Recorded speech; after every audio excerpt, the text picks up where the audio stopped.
મિત્રો, જે લાસ્ટ સેશનમાં આપણે જોયું કે હૃદસ્નાયુ કોષો બે પ્રકારના હોય, પેસમેકર હૃદસ્નાયુ કોષો અને સિમ્પલ હૃદસ્નાયુ કોષો, જેમાં પેસમેકર હૃદસ્નાયુ કોષો જે છે તે આપમેળે ઉત્તેજિત થઈ શકે છે, જ્યારે સિમ્પલ હૃદસ્નાયુ કોષો જે છે તે આપમેળે ઉત્તેજિત થતા નથી.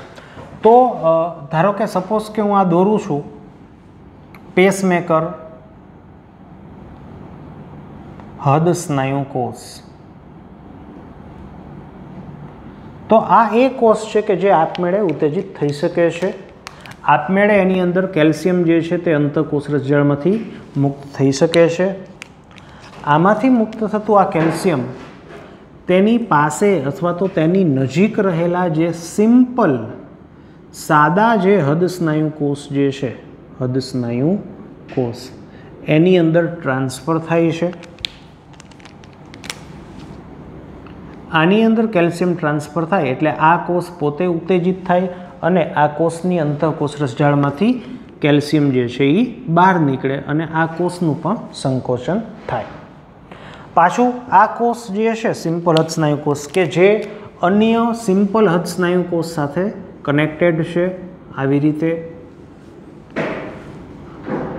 તો આ કેલ્શિયમ છે જ અહીંયા ટ્રાન્સફર થાય, આ કોષ ઉત્તેજિત થાય અને આ કોષની અંતઃકોષ રસજાળમાંથી કેલ્શિયમ બહાર નીકળે અને આનું પણ સંકોચન થાય. આવી રીતે સ્ટેપ બાય સ્ટેપ જેને કહેવાય કે કેલ્શિયમ આયન જે છે એ પ્રસરે અને હૃદસ્નાયુ કોષો જે છે એનું સંકોચન થાય. હવે આ જ વસ્તુની અંદર આપણે આગળ વધીએ.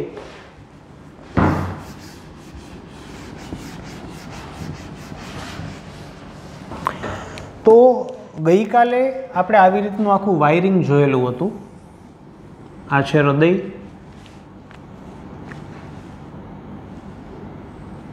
કર્ણક, આ છે ક્ષેપક,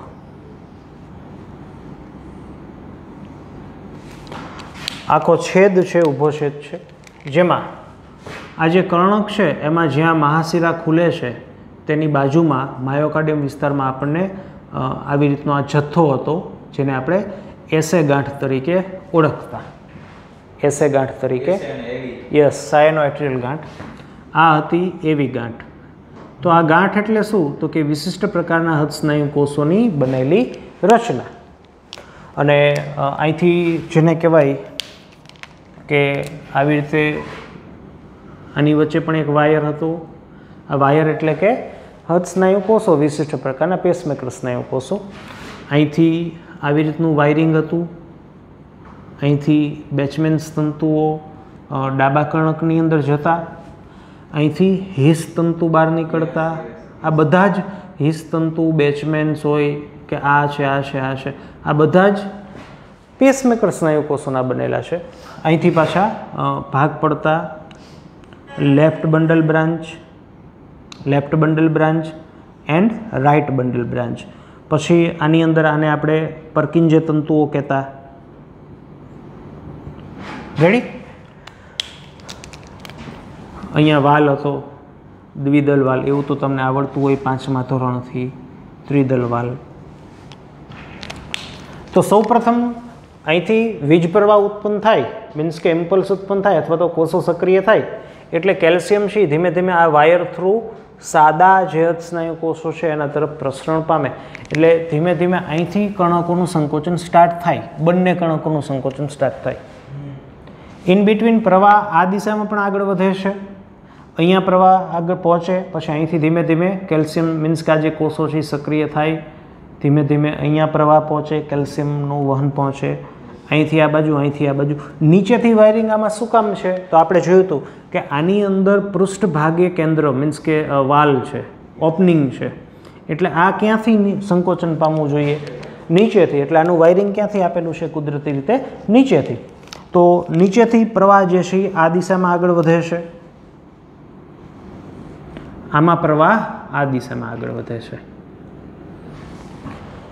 તો આ જે પ્રવાહ જે છે એનો જે સદિશ છે એ આપણને ઇસીજીમાં કામ લાગવાનો છે. અચ્છા, ક્વેશ્ચન એક પૂછું છું, વિદ્યુત પ્રવાહ કેવી રાશિ છે, સદિશ કે અદિશ? યસ, વિદ્યુત પ્રવાહ કેવી રાશિ છે, સદિશ કે અદિશ? બે આન્સર છે, કારણ કે રિચર્ડ ફીલમેન આન્સર એવો દીધો હતો કે એના વિશે કહી શકાતું નથી કે સદિશ છે કદિશ બે બિહેવિયર ધરાવે. ઓકે, નો પ્રોબ્લેમ. ચાલો, તો આપણે અહીંયા સદિશ તરીકે ગણશું આપણે જ્યારે ECG સ્ટાર્ટ કરશું ત્યારે. ચાલો, હવે મેં તમને શું કીધું હતું કાલે કે જે પેસમેકર હૃદ સ્નાયુ કોષ છે, આ પેસમેકર હૃદ સ્નાયુ કોષ સુધી ચેતા પહોંચે છે. પેસમેકર હૃદ સ્નાયુ કોષ હોય ને એ આપમેળે ઉત્તેજિત થાય, પણ આ પેસમેકર હૃદ સ્નાયુ કોષો સુધી ચેતા હોય. એટલે હું આજે ક્લેરિફાઈ કરી દઉં તમને, કે મિત્રો આ હું એસે ગાંઠ દોરું છું, એસે ગાંઠ કે જેના ઘણા બધા કોષો હોય, આ હું એવી ગાંઠ દોરું છું, એવી ગાંઠ. તો એસે ગાંઠ અને એવી ગાંઠ સુધી શું પહોંચતું હોય? ચાલક ચેતાઓ. તો જુઓ, આ છે કરોડરજ્જુ, આ છે આપણું મગજ. મગજ જે છે એની અંદર લંબ મજ્જામાં, અહીંયા લંબ મજ્જા તમે એવું ભણ્યા હોય 10મામાં કે લંબ મજ્જાની અંદર ધબકારાના કેન્દ્ર હોય. તો એ જે મગજનું કેન્દ્ર છે ને એમાંથી કઈ ચેતા નીકળતી હોય? ચાલક ચેતા. અને આ ચાલક ચેતાઓ જે છે તે એસે અને એવી ગાંઠ સુધી જાય. હવે આ વસ્તુ તમને આખું વ્યવસ્થિત રીતે સમજાવું. ચાલો,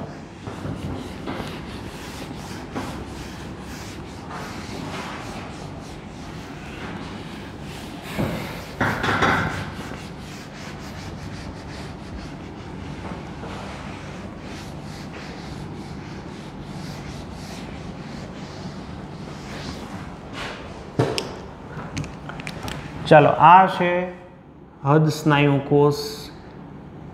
કયો? પેસમેકર હૃદ સ્નાયુ કોષ છે. કેવો છે? પેસમેકર હૃદ સ્નાયુ કોષ. કોનો? એસે ગાંઠનો. બીજા ઘણા બધા છે, મેં એક દોર્યો. મીન્સ કે આપણે આ હૃદય દોરીએ તો આ જે એસે ગાંઠ હોય, અહીંયા એસે ગાંઠ, એનો આ એક કોષ કમ્પ્લીટ. હવે તો અહીંયા આસપાસમાં જે બધા બીજા સ્નાયુ કોષો, અહીંયા સ્નાયુ કોષ કેવો હોય? સિમ્પલ સાદો સ્નાયુ કોષ હોય. તો એ હું દોરું છું. જોજો, આ છે સાદો હૃદ સ્નાયુ કોષ.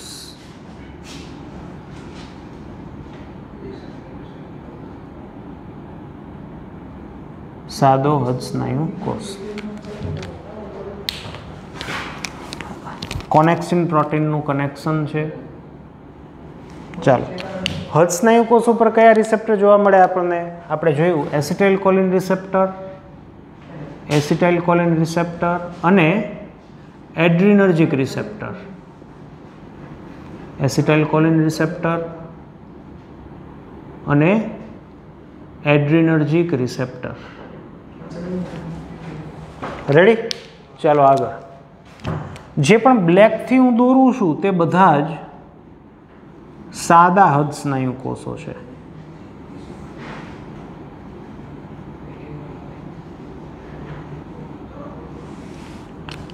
કોનેક્સિન પ્રોટીન કનેક્શન.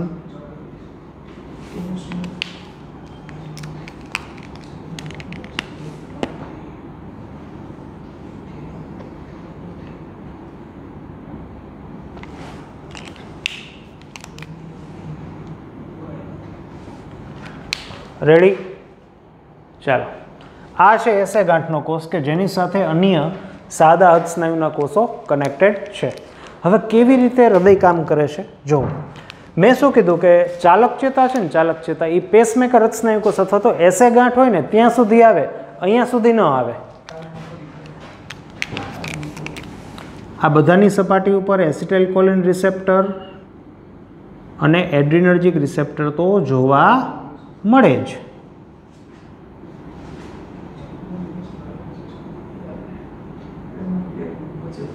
રેડી? ચાલો, તો આ છે કરોડરજ્જુ.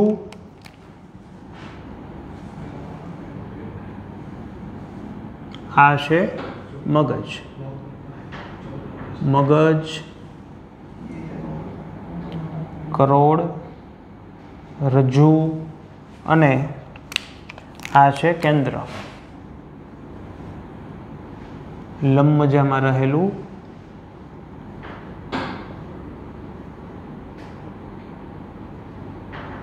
હૃદયનું અથવા ધબકારાનું કેન્દ્ર.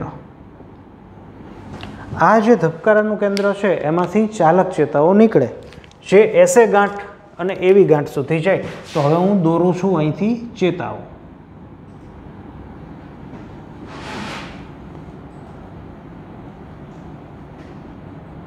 ચાલ, આ કઈ દોરી? એસિટાઇલકોલિન રિસેપ્ટર ઉપર મેં એનું લંબાવી છે, મીન્સ કે આ છે પરાનુકંપી ચાલક ચેતા. પરાનુકંપી ચાલક ચેતા. ચાલો, આ બીજી કઈ નીકળી? આ છે અનુકંપી ચાલક ચેતા.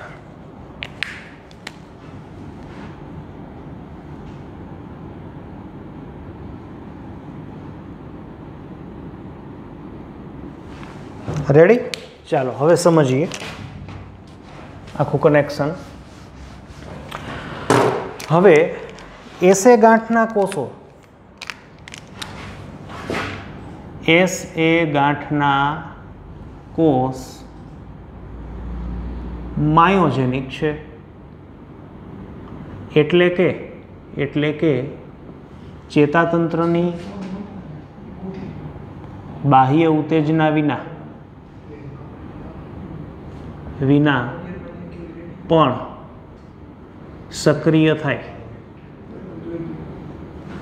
અને સંકોચન પામે. તો જો જ્યારે ચેતાતંત્રની ચાલક ચેતામાંથી કોઈ સંદેશો નથી આવતો ત્યારે શું થાય? એ તો આપમેળે સક્રિય થવાનું જ છે, પણ એ કયા દરથી સક્રિય થાય? ત્યારે દર મિનિટે 70 થી 75 વખત ધબકે તેવી ઝડપે સક્રિય બને. આજે ચેતાતંત્રમાંથી કોઈ સંદેશો નથી તો એ આપમેળે આ જે કોષ છે એ આપમેળે એમાંથી કેલ્શિયમ બહાર નીકળે. આ કેલ્શિયમ આમાં ગયું, ધબકારો થઈ ગયો, વળી ત્યાં થોડીક વાર થઈ, વળી પાછું કેલ્શિયમ બહાર નીકળ્યું અંતઃકોષ રસજાળમાંથી. આ કેલ્શિયમ થોડુંક આમાં ગયું, વળી આનું સંકોચન. તો ચેતાતંત્રમાંથી સંદેશો નથી આવતો ત્યારે એ કેટલી સ્પીડથી ધબકે? તો કે નિયરલી 70 થી 75 બીટ્સ પર મિનિટ. હવે બે કન્ડિશન છે. જ્યારે ચેતાતંત્રમાંથી સંદેશો આવે ત્યારે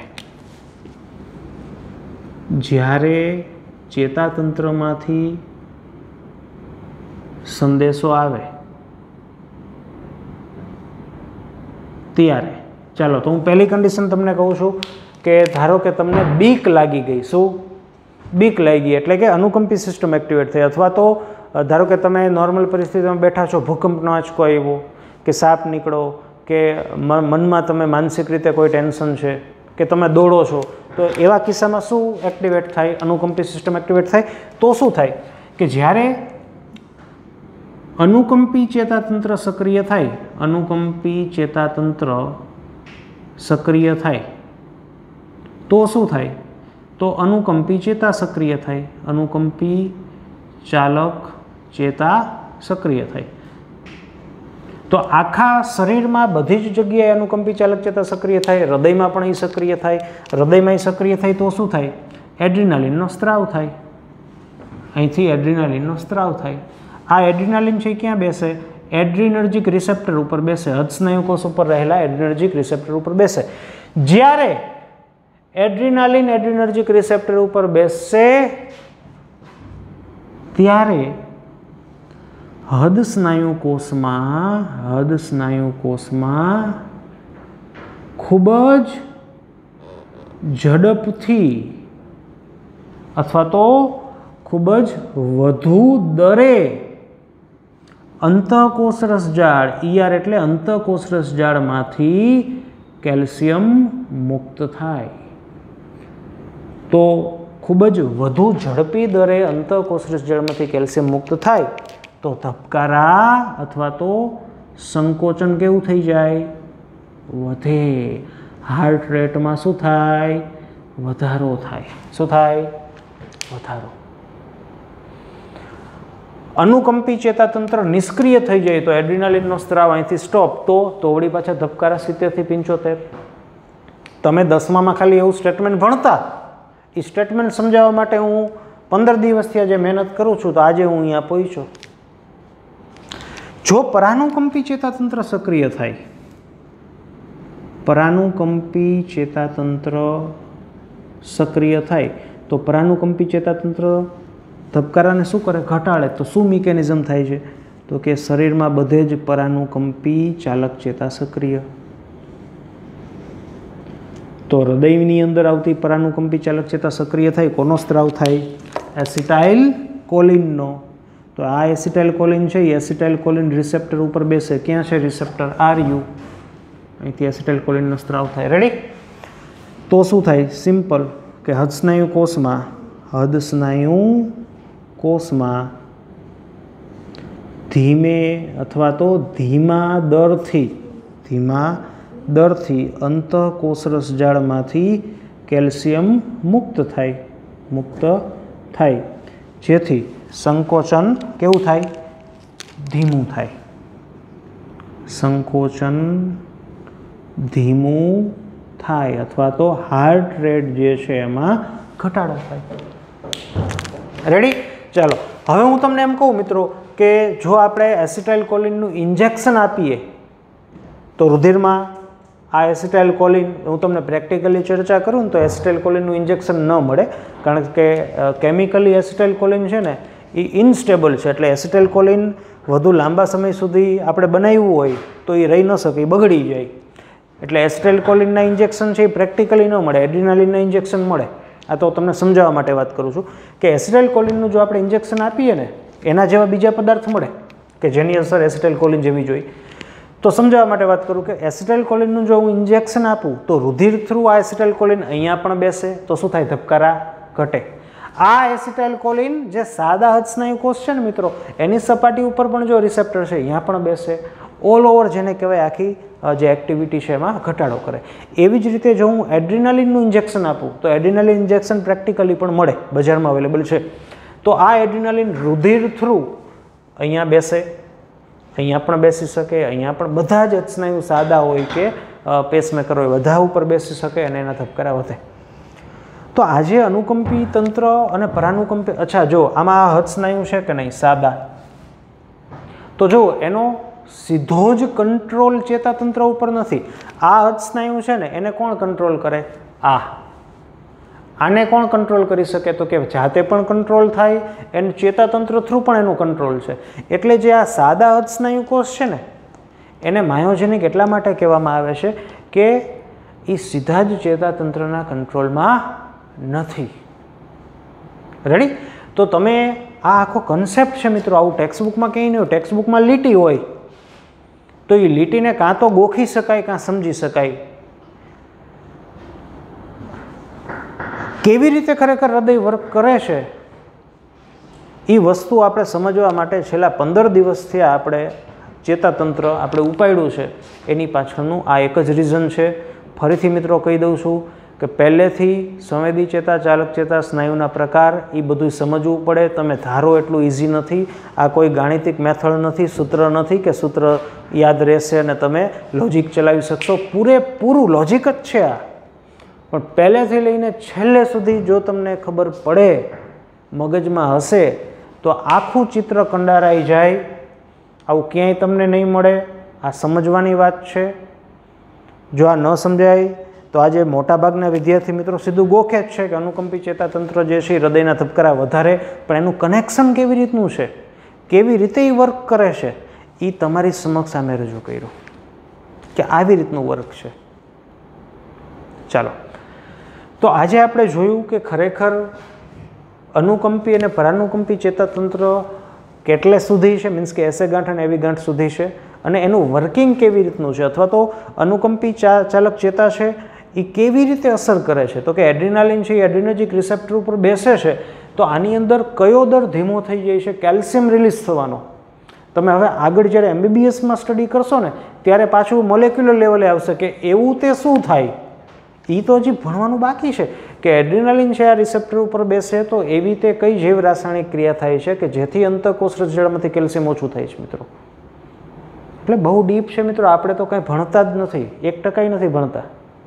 આ હજી ઉપર છેલ્લી વાત છે બધી. આના કેટલાય પ્રકાર પડે આ રિસેપ્ટરોના. ચાલો, તો ફરીથી નેક્સ્ટ સેશનની અંદર આ જ વસ્તુ પણ એક સ્ટેપ ઊંડાણપૂર્વક આપણે સમજીશું, જેથી ધીમે ધીમે હકીકતમાં હૃદય કેવી રીતે કાર્ય કરે છે એની તમને સમજણ પડશે.